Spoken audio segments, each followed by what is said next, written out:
Hello, humans, and welcome to another episode of Gen X Gamer. Do you see a gaping hole? It's casual gamers. Let's talk about it.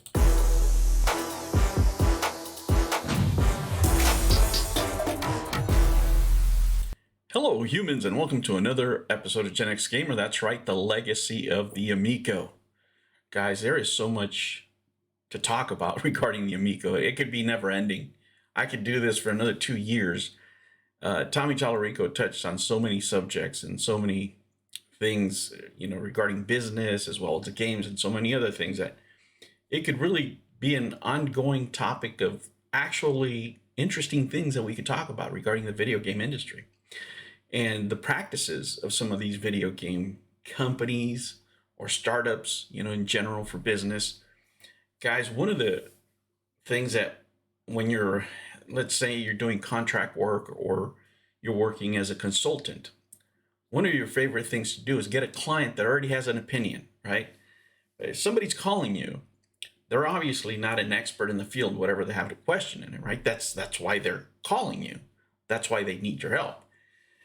But if you're a consultant, there's a couple of things that you love to hear. One of them is, we need you to come in to verify this, whatever it is that they want to verify for investor purposes or for insurance companies, stuff like that, right? They want you to vouch to the facts that they believe are correct as a company. And usually they're, right on. Sometimes you have to tell them things they don't want to hear. But, that's just business. But when you have usually a sole proprietor, he thinks he knows everything, right? He's so involved in the business that he can't see, the trees from the forest, right? He's just right here. He's looking at one thing, and sometimes they call you and they're sure, right? They're sure of what you're going to find already, right? They already did the work. And a lot of those times you're just verifying their bias. And the more you do that, the more work you get. So you actually have an incentive to confirm their bias. But at the end, you have to give them the actual data, right? You're selling a product, right? You're selling your services, and telling somebody that they're wrong right off the bat is not a great way to start a business relationship, right? You eventually want to get to the truth, whatever the truth is, but you want to kind of smooth them along, in order to give the customer what he wants and, get a perception of value for what they paid for. But there's people that just want to verify what they already think. They already have a bias to the results, right? And they just want you to rubber stamp their opinion. Now, did Tommy Tallarico ever do that research? That's debatable, right? But let's say he did, for the sake of this argument. Let's take him at his word, and he did some type of research, right? And it could have been minimal. It could have been somebody like me, just walking in, found on the yellow pages and say, hey, I want you to hire to do this X, Y, or Z. So then that person goes in there and talks to him, and he already knows that this gentleman's drinking his own Kool-Aid, right? So the only answers he wants to hear are the ones that he wants to hear, and the only ones he was going to pay you for if you want to continue doing business with him, right? So that could have happened here. I don't know, right? He sounded so sure of his research, but he sounds so sure of everything. He was in the MTV Cribs a couple of times, remember? So anything's possible. It's the Amico. But for the purpose of this segment that we're going to talk about here, let's just say that he did the research and somebody comes in and they saw his situation and said, this guy just wants an agreeable term. He wants to find out what he already knows in order to present it to somebody else, usually investors, right? And I'm not being, very technical here because I just want everybody to understand this, right? You're bringing somebody in to do some research, and basically you just want them to confirm what you already believe.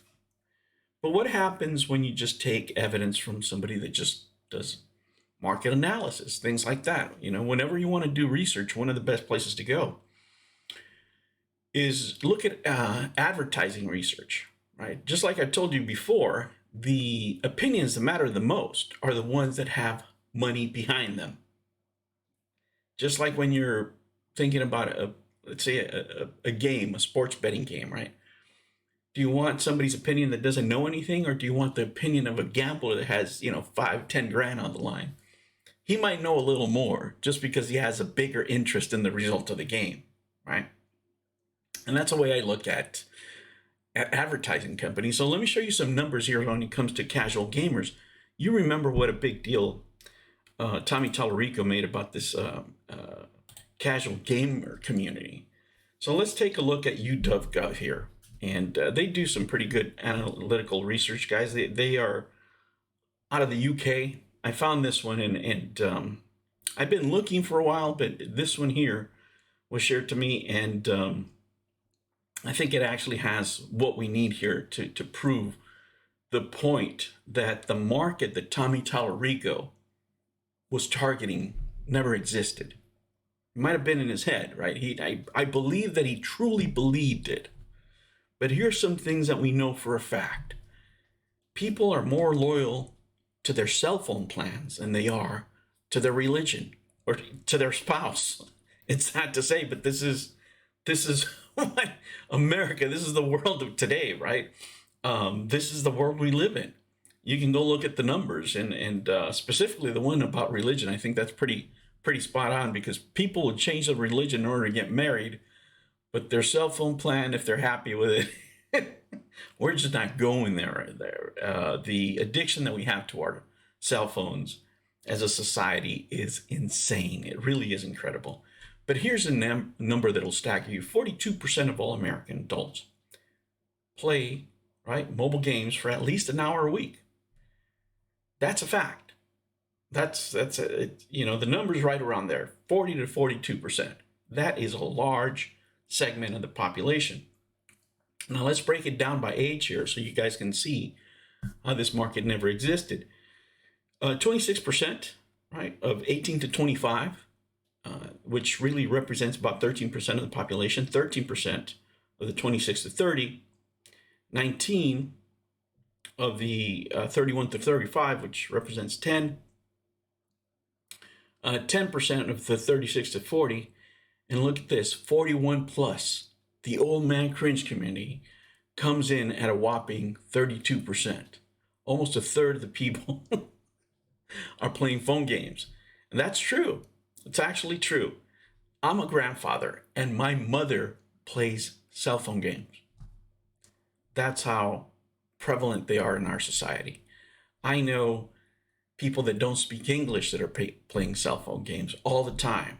I know people that are still playing Pokemon games, and you guys know people in your life. Everybody has a cell phone.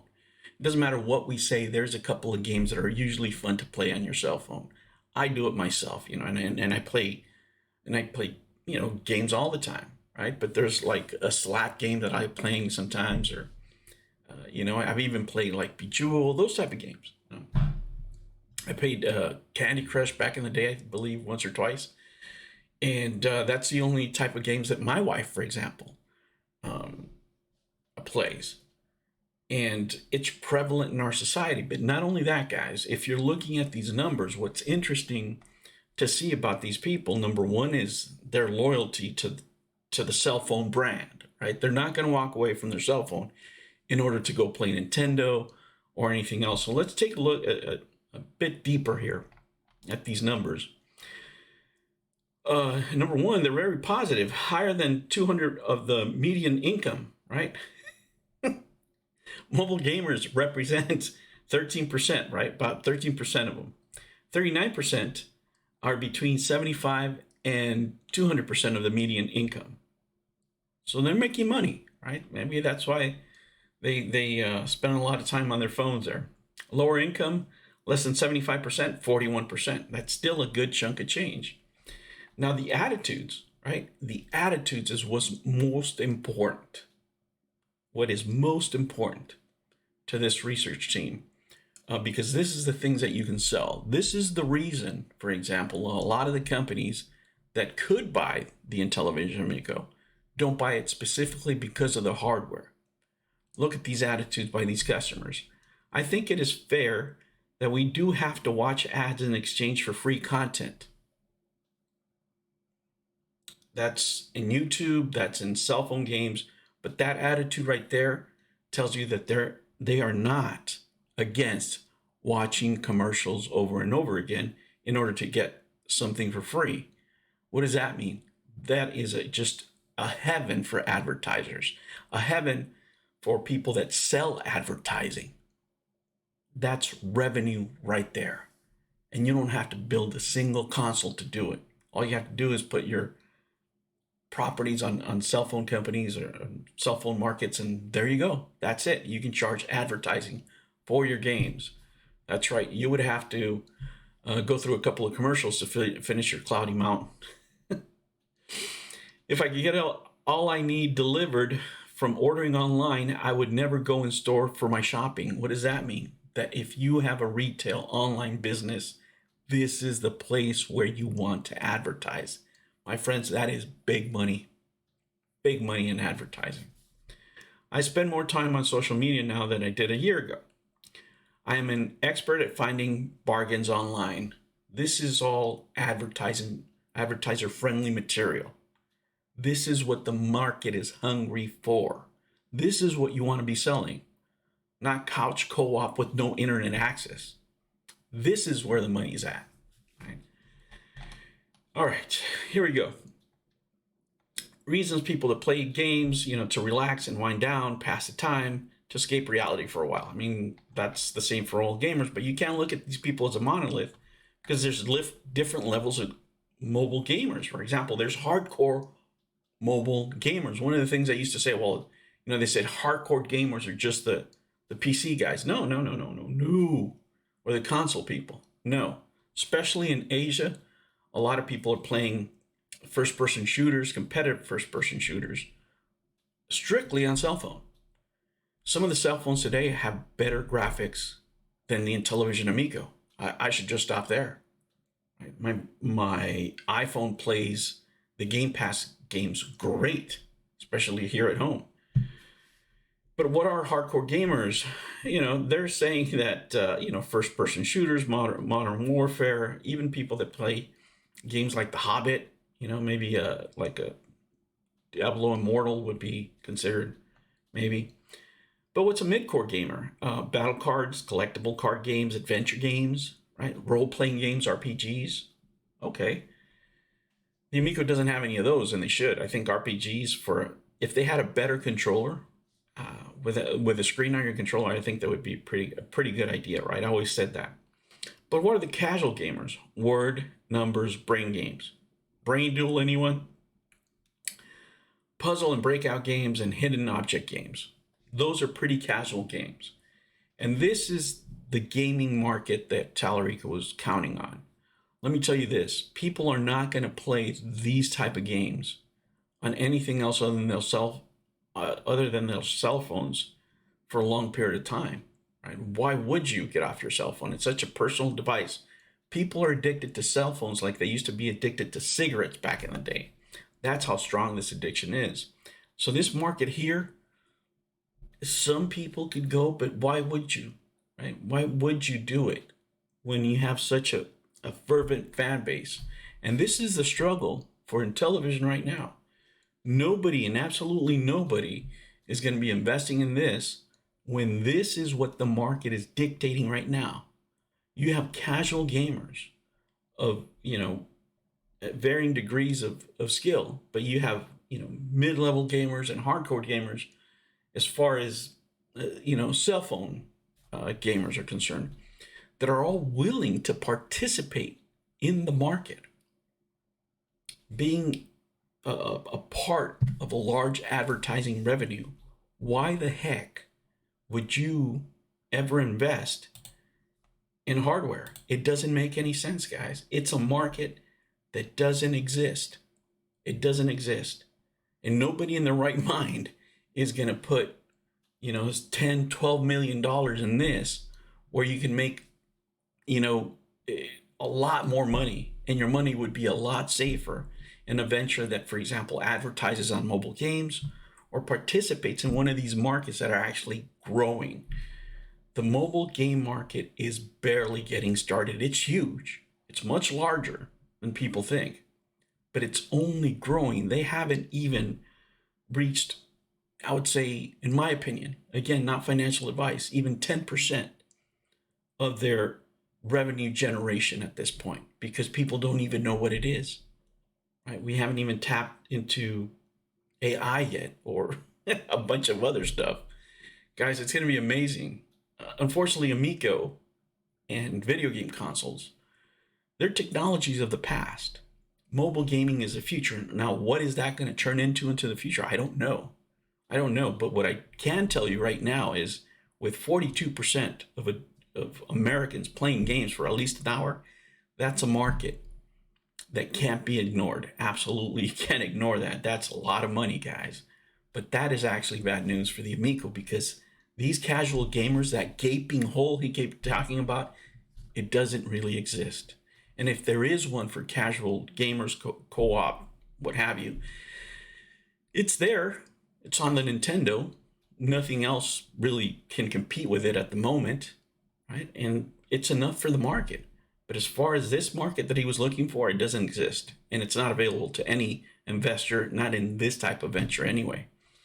Again, guys, those are just my opinions. It's not financial advice, but I think it's an interesting topic to talk about. I'll put a link down below to this research so you guys can take a look at it more in depth.